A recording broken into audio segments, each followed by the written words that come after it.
Jonesy and Amanda. Jam Nation. You've heard of 3D, then there was 4D. What did 4D involve? 4D involved spray and water and stuff, I think. Yes, 4D movies and stuff. I remember going to a Shrek experience at one of the Disney things, and water would spurt out from the seat in front, so you're covered in as if something had blown water over you.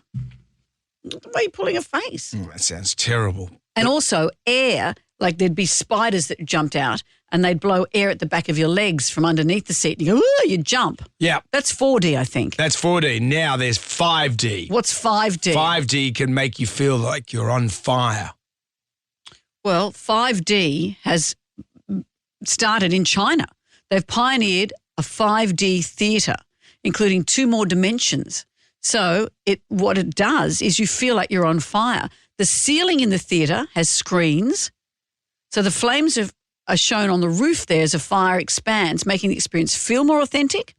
But artificial heat comes through at the temperature gauge, so you're feeling hotter, and the smell of burning. Ah. So it's adding new dimensions to this. Oh, aren't humans funny? Yes. We like this sort of stuff. In real life, there'd be nothing more horrific. No. And yet we crave the scare, which is what we do on all roller coasters and things, don't we?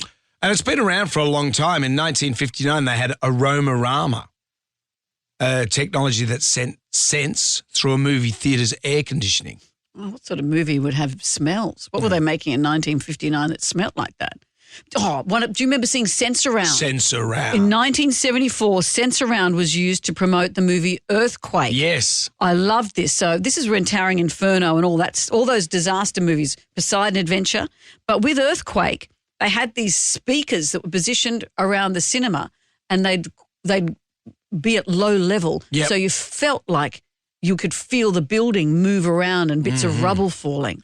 In the 80s, they came back with the Aromarama, but they did Odorama. Oh, that was polyester. That was John Waters who did Polyester starring Divine. It was Smell-O-Vision.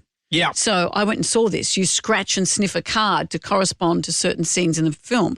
As the director himself said, I actually got the audience to smell poo because you scratched and sniffed and got a smell of poo. Right, okay. Well, that's... Because normally if you smell that on your shoes, you don't go, oh, what a theatre experience. like, say, if you see an Adam Sandler's movie, you just... The whole thing has You don't a need to stench of smell poo. anything, do you?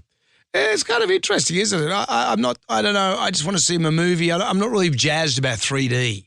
Aren't you? Well, 3D kind of came and went. Remember when our kids were younger, every movie was 3D. Yep. And you'd go along and you'd put the glasses on. Well, I think we even had glasses at home because we had a TV. A lot of TVs had that ability to be 3D. Never used it. And 3D now, very few movies. I think Avatar is probably the only 3D movie. And you don't know how much is 3D at home. The technology was there, but no one was that fast. No.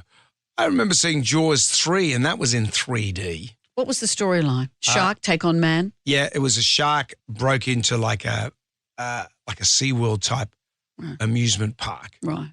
But there was constant spear guns coming towards you, and a dismembered limb comes towards you. Did it work?